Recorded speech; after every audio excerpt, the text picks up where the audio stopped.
Brasileiro é preso acusado de emprestar dinheiro e cobrar juros abusivos e ilegais em New Jersey. Em Los Angeles, polícia faz buscas em montanha e encontra celular de brasileira assassinada há cerca de um ano. Imigração. Estudo revela estados com maior concentração de ilegais e aumento na diversidade. Chicago, em Illinois, segue exemplo de Nova York e aprova a lei que obriga imigrantes a deixarem os abrigos. E Massachusetts tem noite de festa na comunidade com exposição para arrecadar fundos que serão revertidos em doação para crianças necessitadas. Os trabalhos sociais da Baluarte beneficiam mais de 700 crianças e suas famílias na Angola, Congo e também no Brasil.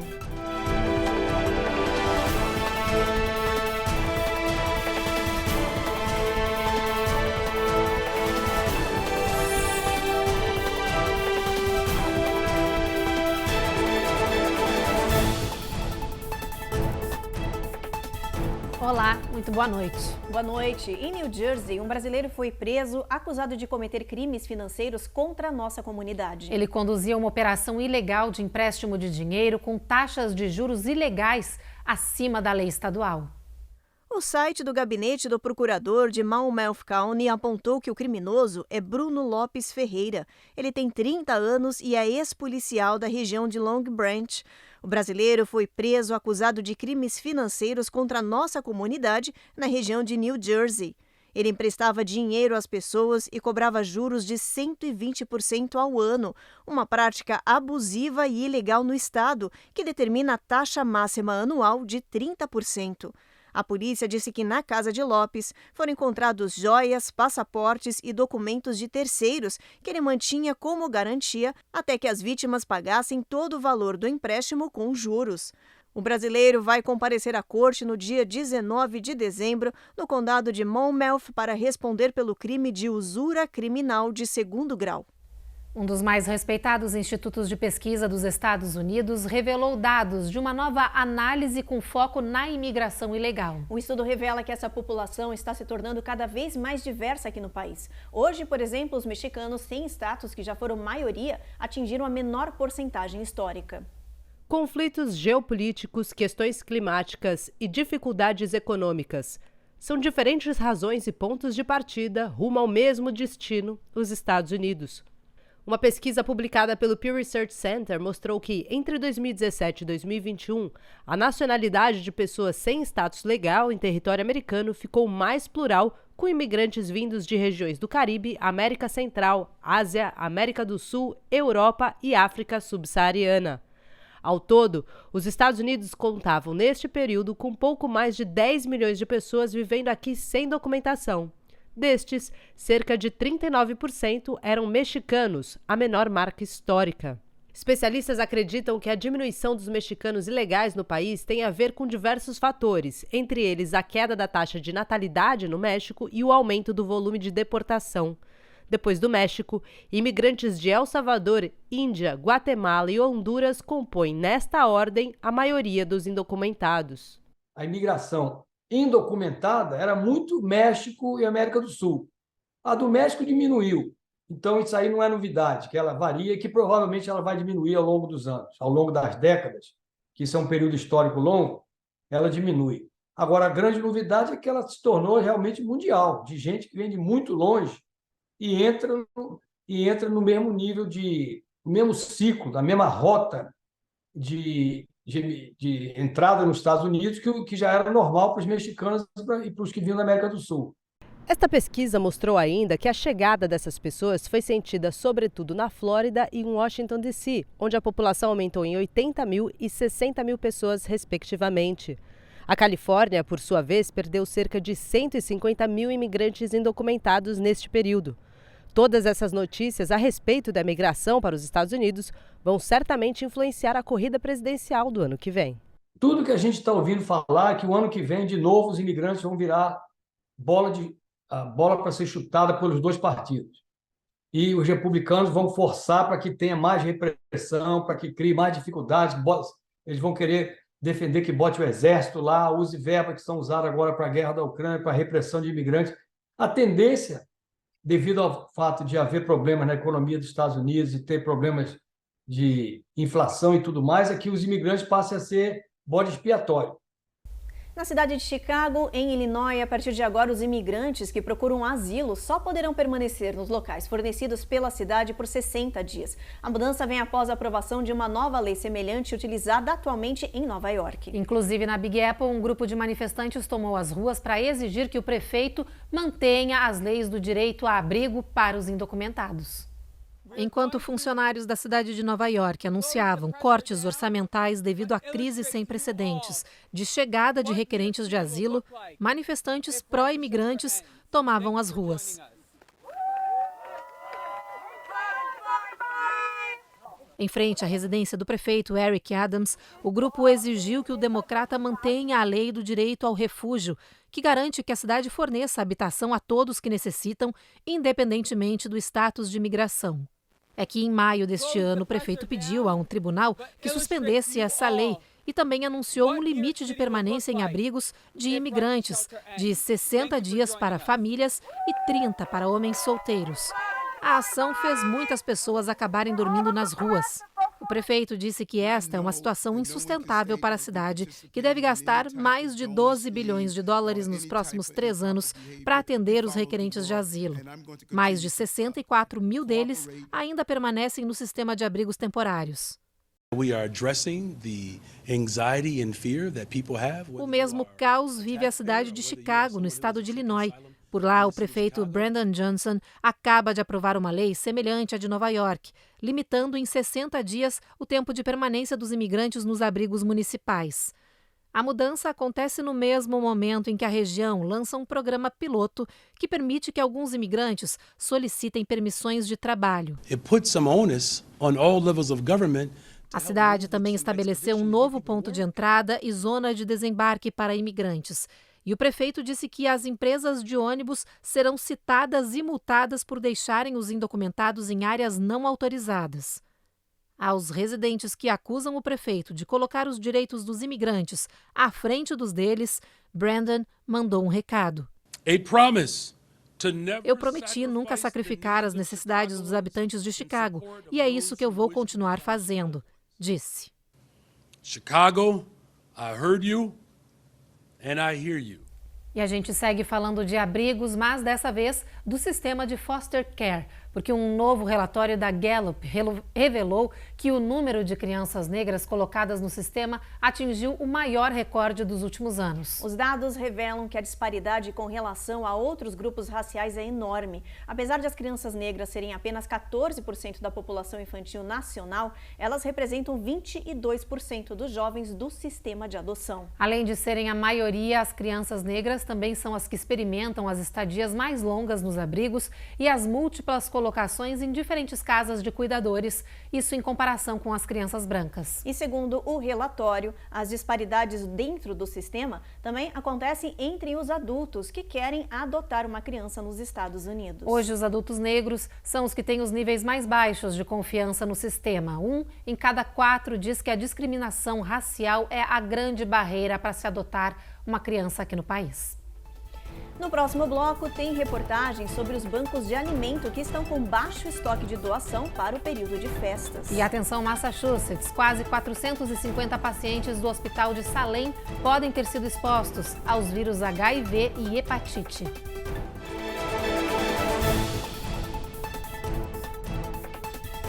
Américas no ar. Oferecimento Rejuve Chef. Melhore agora sua qualidade de vida.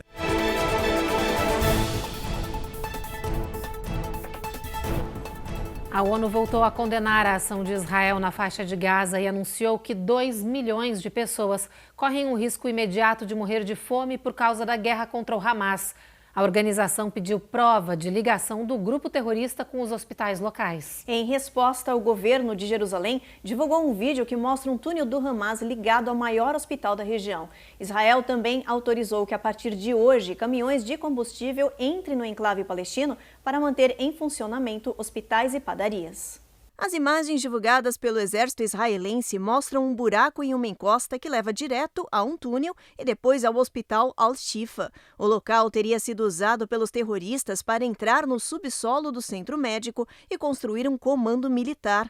Ontem, Israel já tinha divulgado imagens de armamento e equipamento encontrados dentro do centro médico. As imagens são uma resposta às pressões internacionais e de entidades que cobraram provas da relação do Hamas com o hospital palestino.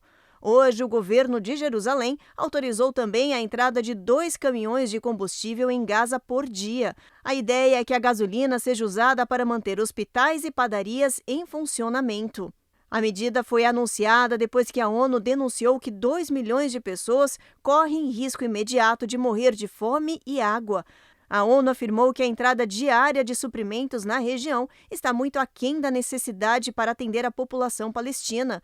Corresponde a apenas 10% do necessário. Mais de 11 mil palestinos morreram na faixa de Gaza desde o início da guerra entre Israel e Hamas. Hoje, em Tel Aviv, novas manifestações foram realizadas pedindo a libertação dos reféns sequestrados pelo Hamas no dia 7 de outubro. Emily Hand completou nesta sexta-feira 9 anos de idade no cativeiro. A pedido do pai, fotos da menina foram divulgadas nos telões da Times Square, em New York. Aqui nos Estados Unidos, enquanto milhões de pessoas se preparam para as festas de ação de graça na próxima semana, os bancos de alimentos em todo o país dizem que estão enfrentando uma batalha para alimentar quem não tem condições de colocar comida na mesa todos os dias. O país registra os níveis mais baixos de doações em anos. E isso no mesmo momento em que os números da fome nos Estados Unidos batem recordes. Hoje, 44 milhões de pessoas no país vivem em insegurança alimentar, o que inclui 13 milhões de crianças. De acordo com os bancos nacionais de alimentos, o nível de necessidade de comida entre as famílias do país é tão grande que é semelhante à dos períodos de recessões passadas. Isso acontece como resultado de décadas de desigualdade econômica, pelos impactos da pandemia na vida das pessoas e pela inflação sequencialmente alta no país, que esmagou os orçamentos domésticos de quem já vivia com uma baixa renda. Só em 2022, segundo a Feeding America, mais de 49 milhões de pessoas precisaram de ajuda dos bancos de alimentos para sobreviver. Os bancos pedem ajuda. Você pode colaborar doando dinheiro ou alimentos não perecíveis para organizações locais. Basta pesquisar aquela que está mais perto da sua casa. O que vai combater a fome é desenvolvimento econômico, né? Pessoas com capacidade financeira, cidadãos autônomos que possam comprar o seu próprio alimento. Sociedade significa pessoas vivendo em conjunto, uma apoiando a outra. Então, há 200 anos atrás, éramos 1 bilhão de habitantes na Terra, né? Agora, daqui a pouco, seremos quase 10. Então, realmente, nossos códex alimentar, político e econômico precisam ser revistos, né? Somos uma rede, uma família humana, vivendo no mesmo planeta, dividindo os mesmos recursos. Ponto. Agora tem o nosso giro de flagrantes, que começa com uma caçada impressionante a um fugitivo no estado de Wisconsin. A polícia de Glendale perdeu o homem de vista e depois o encontrou em um lugar improvável. Olha só. No final de uma manhã calma, uma SUV em alta velocidade bateu em carros na pista da I-43 e perdeu o controle. De dentro do carro saiu um monte de gente correndo. 2 deles fogem pela autoestrada. We were on the 3rd hole and we heard a crash. A Elissa e seus amigos estavam jogando golfe no Lincoln Park, próximo dali, quando viram a dupla invadindo o gramado. Um deles correu para se esconder em um banheiro químico infantil. Foi quando um dos jogadores de golfe virou o banheiro, trancando a porta contra o chão e chamou a polícia. Minutos depois, os oficiais chegaram e prenderam um homem que estava coberto de dejetos humanos. Na Flórida, outra caçada inesperada. Um pesquisador de fóssil acaba de fazer uma descoberta de uma vida inteira. Uma mandíbula de mamute totalmente intacta. O estudioso encontrou essa raridade em águas infestadas de jacarés. Ele diz que só mergulha nessas águas durante o inverno, quando os animais estão mais calmos. John está feliz da vida. Ele estima que a mandíbula tenha cerca de 10 mil anos. O pesquisador já começou a trabalhar na restauração e registro da peça, que será incluída no arquivo do estado da Flórida. Já em Massachusetts, uma descoberta nada boa preocupa as autoridades. Quase 450 pacientes do Hospital de Salem podem ter sido expostos ao vírus HIV e hepatite. A direção da instituição diz que a exposição aconteceu durante um período de aproximadamente 2 anos. Os pacientes em risco são os que, nesse período, foram submetidos a procedimentos como endoscopia e colonoscopia. O hospital disse que fez mudanças assim que tomou conhecimento do problema e que segue notificando todos os pacientes que foram possivelmente expostos.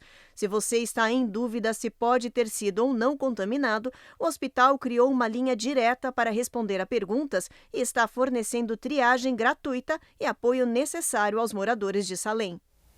E mais uma notícia nada boa na área da saúde. Os Estados Unidos mal conseguiram atingir uma nota para passar na avaliação mundial sobre os nascimentos de prematuros. A March of Dimes liberou relatório dizendo que o país obteve nota D+, porque, segundo a ONG de Saúde Infantil e Materna, a taxa de bebês nascidos antes das 37 semanas de gestação permanece entre as mais altas em mais de uma década. O relatório elenca ainda que 8 piores estados estiveram a nota aí de reprovação nesse quesito. São eles Alabama, Arkansas, Geórgia, Kentucky, Louisiana, Mississippi, Carolina do Sul e Virgínia Ocidental. O território de Porto Rico também está nessa lista. Outro dado preocupante, gente, é que nenhuma das outras regiões do país ganhou uma nota A.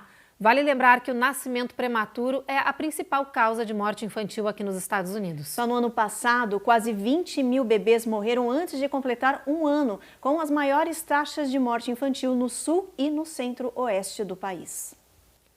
Depois do intervalo, a polícia de Los Angeles encontra em região de mata o telefone celular de uma brasileira assassinada há cerca de 1 ano. E a gente mostra como bandidos de Nova York estão usando a tecnologia para roubar carros, um crime que cresce e muito na região.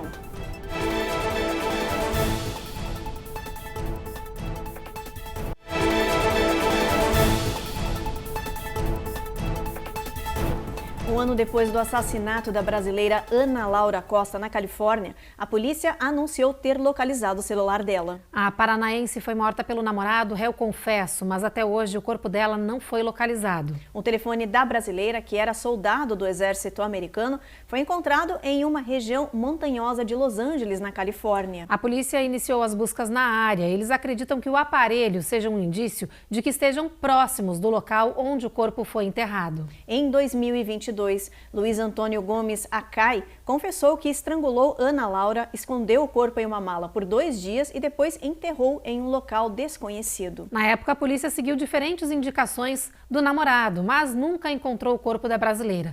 Agora, com a descoberta do celular, toda a investigação muda de curso. Luiz Antônio Gomes Acai segue preso e aguardando julgamento pelo assassinato. A família de Ana Laura cobra respostas e também justiça. A gente muda de assunto agora para falar de ladrões de carros. A polícia de Nova York está pedindo atenção da população para uma nova modalidade de roubo. Os bandidos aplicam uma espécie de truque de alta tecnologia para enganar o sistema dos veículos e, com isso, eles conseguem roubar os carros tranquilamente, como nos mostra a repórter Carolina Camargo. Os bandidos agem de madrugada e em segundos. As imagens mostram a gangue escolhendo o carro-alvo, enquanto 2 ladrões se aproximam da residência em locais diferentes, um terceiro fica ao lado do veículo. Eles usam um dispositivo de longo alcance que captura o sinal do controle do carro dentro da casa e rebate para o veículo, abrindo as portas com facilidade. Em 2 noites, 5 carros foram levados nessa região. Fiquei preocupada, não apenas pelos carros roubados, mas em abrir a porta de casa e não saber quem pode estar no gramado da frente, desabafou esta moradora da rua. A polícia alertou para que as pessoas fiquem atentas e indicou que uma maneira de impedir essa ação é colocar as chaves em locais distantes da porta de entrada e dentro de uma caixa de metal que irá bloquear sinais externos. Só no ano passado, 1 milhão de veículos foram roubados, a um custo de mais de 8 bilhões de dólares para as seguradoras. Este ano, a expectativa é que este número dobre. A verdadeira segurança é o seu senso de segurança. Você estar atento ao que pode acontecer. Não ache que você está protegido só porque você tem muita tecnologia. A tecnologia não vai te proteger dos bandidos de alta tecnologia. A gente segue em Nova York porque a polícia anunciou a maior apreensão da história de produtos falsificados na cidade. Foram encontrados mais de 200 mil produtos em um único armazém. Toda essa mercadoria foi avaliada em $1 bilhão. Estas foram as fotos divulgadas pela polícia. Os produtos, que incluem bolsas, sapatos, roupas e itens de luxo e grife, estavam estocados em um depósito em Manhattan e seriam vendidos no varejo. A polícia do Distrito Sul de Nova York chegou até o local depois de meses de investigação envolvendo suspeitos. 2 pessoas que administravam a rede de produtos foram presas e acusadas de tráfico de itens falsificados. A fiança deles foi fixada em $1 milhão. As autoridades disseram que essa foi a maior apreensão da história de Nova York. As mercadorias foram avaliadas em $1 bilhão e seriam vendidas possivelmente neste final de ano para o período de festas de Natal e Ano Novo. E agora uma boa e rápida notícia. Os preços mais baixos nos supermercados podem estar mais perto do que se imagina. O CEO da Walmart, a maior rede varejista aqui do país, disse que a indústria alimentícia dos Estados Unidos pode estar entrando em um período de deflação. Isso após 3 anos de aumentos de preços. Segundo o governo, os preços dos alimentos aumentaram 25% desde o início da pandemia de Covid-19.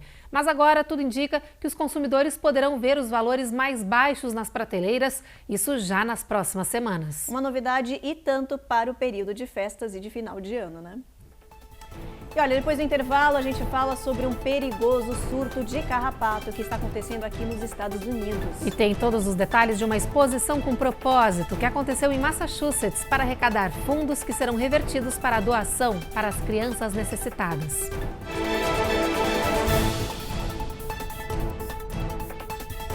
Américas no Ar. Oferecimento Rejuve Chef. Melhore agora sua qualidade de vida.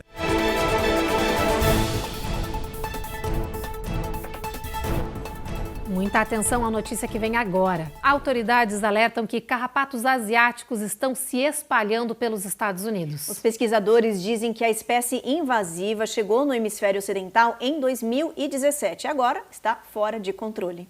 O surto foi descoberto depois que 3 vacas em Ohio morreram por dezenas de milhares de mordidas dessa espécie de carrapato.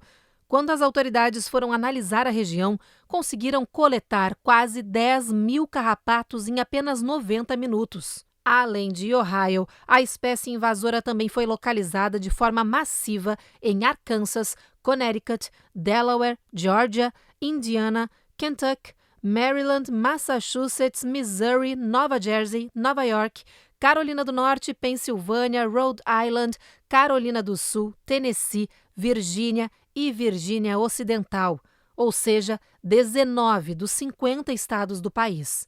De acordo com um relatório sobre o surto publicado no Journal of Medical Entomology, essa espécie de carrapatos se reproduz muito rapidamente, costuma escolher locais de grama alta para ficar e é capaz de sobreviver em condições adversas. Ainda não está claro se esses animais podem transmitir doenças para os humanos. Agora a gente sai do carrapato para falar de barata. A gente sabe que a maioria das pessoas faria qualquer coisa para manter esses animais fora das suas casas. Mas uma empresa de controle de pestes, gente, quer pagar para quem permitir o cultivo de baratas em casa. A empresa da Carolina do Norte, chamada The Pest Informer, está oferecendo $2.500 aos proprietários que os deixarem infestar suas residências com baratas americanas. A ação faz parte de um estudo para ajudar essa empresa a avaliar a eficácia de uma técnica específica de controle de pragas. Bom, mas não é tão simples assim, viu? A pessoa selecionada vai ter que morar na casa infestada por aproximadamente 30 dias. E mais, você não vai poder usar nenhum outro método de controle de pragas. Bom, se você está disposto a correr esse risco, tem até o dia 30 de dezembro para se inscrever no site pestinformer.com. Coragem, né? Vamos aproveitar e dar uma olhadinha na previsão do tempo agora, ver como é que vai estar amanhã. Vamos lá?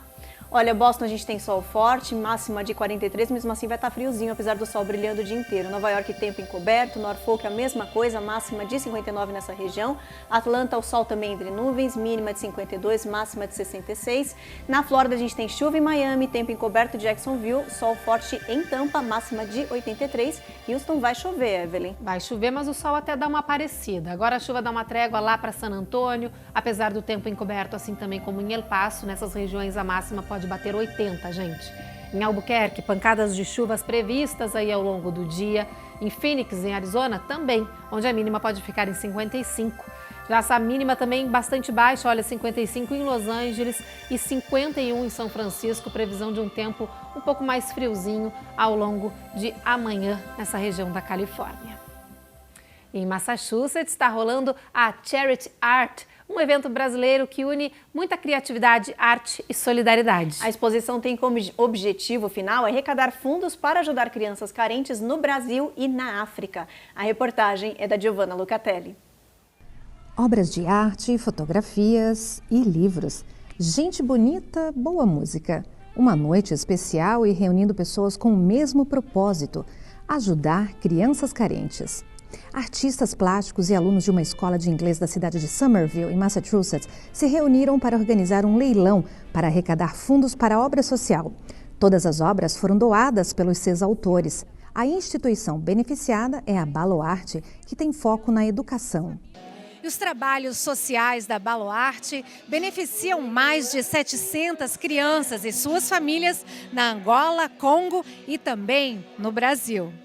Para a diretora da entidade, essa é uma forma de dar oportunidade às pessoas de também participarem da ação humanitária.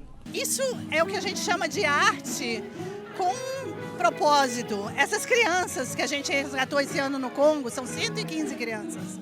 Essas crianças vão estar vivendo desse tipo de evento, desse tipo de ação humanitária. Então a importância é imensa. Minushi é artista plástica e também doou sua obra. Minushi, que é filha de mãe brasileira e pai português, teve essa ideia solidária.